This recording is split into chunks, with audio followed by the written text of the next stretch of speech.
Hello বন্ধুরা, আমি মৈনাক চলে এলাম নতুন একটা ভিডিওতে। আজকে এই ভিডিওতে আফরান নিশোর দম এবং সিয়াম আহমেদের রাক্ষস, এই দুটো সিনেমার কনফার্মড ওটিটি রিলিজ ডেট তোমাদেরকে জানাবো।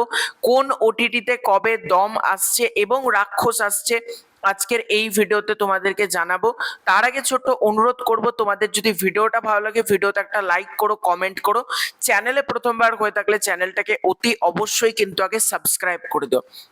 প্রথমেই যদি আসি দমকে কেন্দ্র করে, তো দমের ওটিটি আপডেট বেসিক্যালি আমি গতকাল রাত্রিবেলাতেই পেয়ে গিয়েছিলাম। তো গতকালকে আমি রেদওয়ান রনির একটা ইন্টারভিউ দেখি রকস্টারকে কেন্দ্র করে। সেখানে ডিরেক্টর রেদওয়ান রনি কিন্তু নিজেই জানিয়ে দেন দম কিন্তু এই ঈদে আসছে চরকিতে। কিন্তু রেদওয়ান রনি সেখানে বলে খুব তাড়াতাড়ি একটা অ্যানাউন্সমেন্টও করা হবে যে ঈদের দিন চরকিতে আসছে। কিন্তু চরকি আমাদেরকে একটা সারপ্রাইজ করে দেয়, ঈদের আগেই চলে আসছে দম। হ্যাঁ, একেবারে ঠিক শুনেছ, 21শে মে কিন্তু দম আসছে চরকিতে। এবং দম কিন্তু সিনেমা হলে যে একটা খুব ভালো ব্যবসা করেছিল এটা আমরা বলতে পারবো না। দম কিন্তু যতটা বাজেট ছিল সেই সাপেক্ষে কিন্তু ছবির কালেকশনটা ভালো হয়নি। তো দম দেখা যাক ওটিটি রিসেপশন কেমন হয়, এবং দম সিনেমাটা যখন ওটিটিতে মানে চরকিতে আসে তখন কতটা মানুষের মধ্যে গ্রহণযোগ্যতা পায়। এবং দম ছবিটা যখন মানে আমি তো ডেফিনেটলি দেখবো, আমার ছবিটা নিয়ে প্রচন্ড আশাবাদী আছি। রেদওয়ান রনির মেকিং রয়েছে ছবিটার মধ্যে, প্লাস আফরান নিশো, চঞ্চল চৌধুরী দুজন পাওয়ার হাউস রয়েছে সিনেমাটার মধ্যে। দেখা যাক 21শে মে থেকে কিন্তু দম আসছে চরকিতে।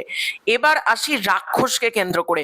সিয়াম আহমেদ, সুস্মিতা চ্যাটার্জির সিনেমা রাক্ষস, যার মধ্যে আমরা জিল্লু চরিত্রটাকেও দেখতে পেয়েছিলাম, শ্যাম ভট্টাচার্যকে।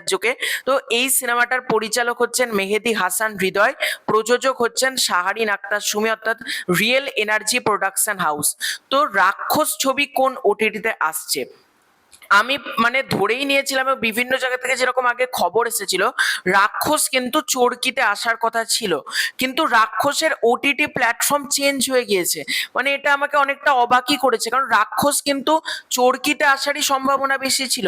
এবার সেখান থেকে এখন যেটা জানতে পারা যাচ্ছে, রাক্ষস চরকি নয়, বরং রাক্ষস আসছে কিন্তু আই স্ক্রিনে।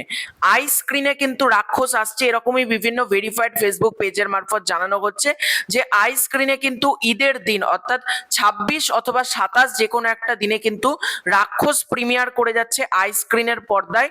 দেখা যাক রাক্ষস সিনেমাটা কেমন হয়, এবং বরবাদ ইউনিভার্সের পার্ট আমি রাক্ষস নিয়েও প্রচন্ড আশাবাদী। তবে চরকিতে এলে বেটার হতো, কারণ রাক্ষসের মতন বড় বাজেটের সিনেমা আই স্ক্রিন, আর আই স্ক্রিন অ্যাপটা প্রচন্ড ল্যাগ করে। মানে যারা আইস্ক্রিনের ইউজার তারা জানো প্রচন্ড তাদের টেকনিক্যাল মানে ফল্ট কিন্তু রয়েছে। সেই জন্য আমার মনে হয় চরকিতে এলে বেটার ছিল রাক্ষস। তবে জানি না মেকার্সরা কেন আইস্ক্রিনে রাক্ষসটা নিয়ে আসছে, তবে রাক্ষস চরকিতে এলে অনেক বেটার হতো আমি এটা মনে করি। ইন্ডিয়ার অনেক অডিয়েন্স কিন্তু দেখতে পেতো, কারণ আইস্ক্রিন ইন্ডিয়ার অনেক অডিয়েন্স ব্যবহার করতেই জানে না, এটা হচ্ছে সব থেকে বড় কথা। তো দেখা যাক, আমি তো ডেফিনেটলি দুটো সিনেমাই দেখবো, দমটাও দেখবো, রাক্ষসও দেখবো। তো তোমাদের এই পুরো এন্টার বিষয় নিয়ে কি মতামত কমেন্ট করে জানিও।